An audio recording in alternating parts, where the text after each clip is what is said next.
You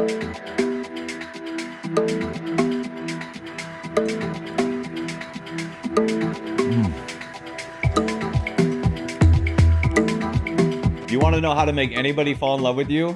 Make them this recipe. Double chocolate chip brown butter cookies. They are absolutely delicious. Crispy on the outside, decadently soft and seductive, and gooey on the inside. You can't go wrong with it. Oh, guys, trust me, you're not gonna want to miss this video. Let's go. Alright guys, let's go ahead and start browning 259 grams of unsalted butter. Next up, we'll toast off 240 grams or 2 cups of walnut pieces. I like to go a little extra toasted on these just to add a nice nutty flavor. Make sure when you pour this out, you scrape out any little bits on the bottom of your pan with a spatula. Go and let this sit in your freezer or your fridge until it's completely solidified.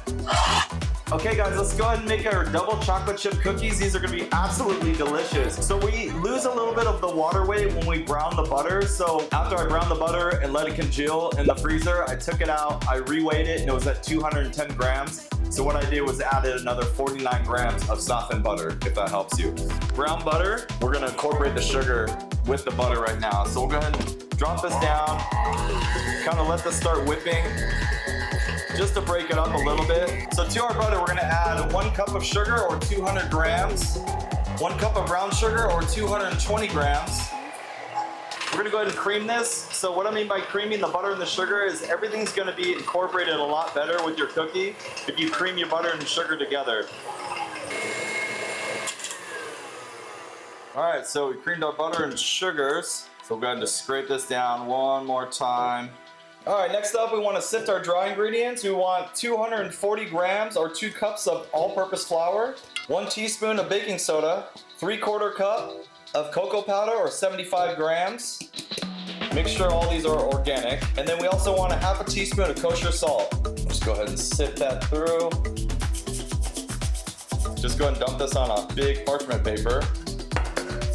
All right, next to our cookies, we want to add 2 whole eggs, room temp. Go ahead and add those one at a time and make sure that they get nicely incorporated. Next, we'll add in 2 teaspoons of vanilla extract. Make sure you check out my video on how to make this. Very easy.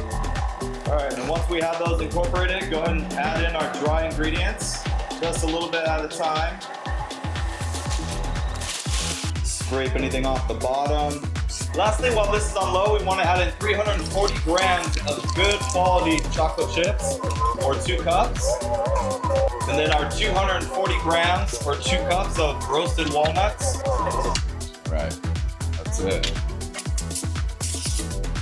All right, because I'm a nerd, I want to divide this in 2 cookie logs. So we'll go ahead and weigh this out, divide it by 2. Real simple.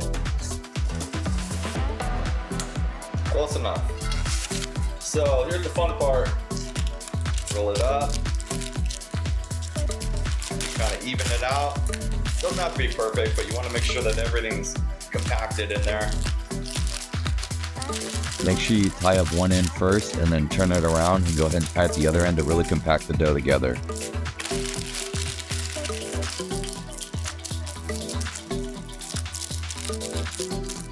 And the last thing we want to do is really tightly wrap it up in some plastic wrap to really compact it. Okay, once we have these saran wrapped, go ahead and let these chill in your freezer for at least an hour or overnight in the fridge. Trust me, I know you're gonna want to get in and just bake these off and eat them as fast as possible, but you do not want to do that. Your patience will definitely be rewarded, trust me. So we'll go ahead and let these chill in the freezer for at least an hour. All right, we'll get ourselves a sheet pan, little parchment paper. You've all seen that, right? Super simple. I like to cut off just the very end because sometimes it can just be a little scrunched up from your parchment, but that's fine. That's little chef snacks we're gonna eat. So we're gonna cut these in about 1.5 to 2 inch rounds. I like them nice and thick.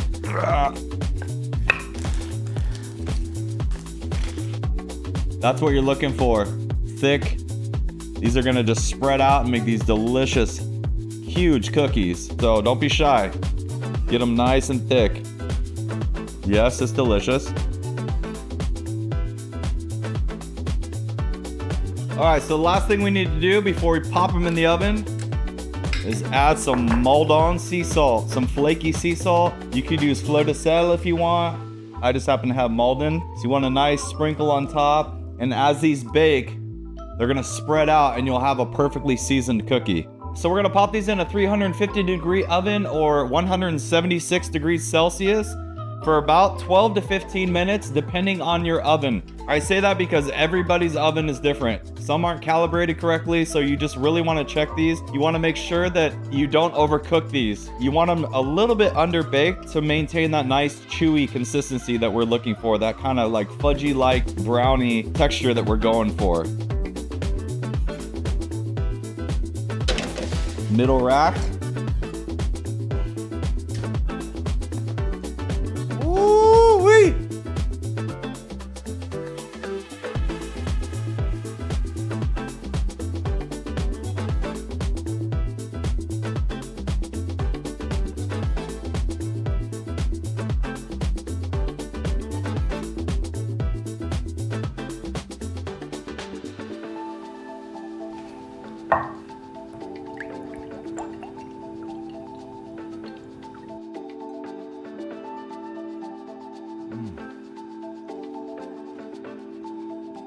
Guys, that's it. Thank you for joining me. I can't thank you enough coming back week after week. Don't forget to like, comment, share, subscribe. Share this video with some of your family and friends or your neighbors or whoever you know that likes to bake cookies. It's a great recipe to just have in your back pocket, in your arsenal to bang out when you have some family coming over and need a quick recipe. You can make these ahead of time, put them in a log like you saw earlier and just freeze them.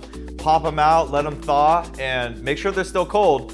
But you can go ahead and bake them off. So you can do these quite in advance. And so you could turn these into ice cream sandwiches if you wanted to. Some nice fat ice cream sandwiches. Oh, this would be so delicious. If you guys want to check out my other brown butter chocolate chip cookie recipe, go ahead and click over here. If you guys want to know how to take these double chocolate chip cookies to the next level and make it into a dessert with some ice cream and some pipe meringue and then torch it on fire with some Bacardi 151, then go ahead and click over here. So as always, guys, I can't thank you enough for joining me, and I look forward to seeing you next week on the next video. Until then, have a great week.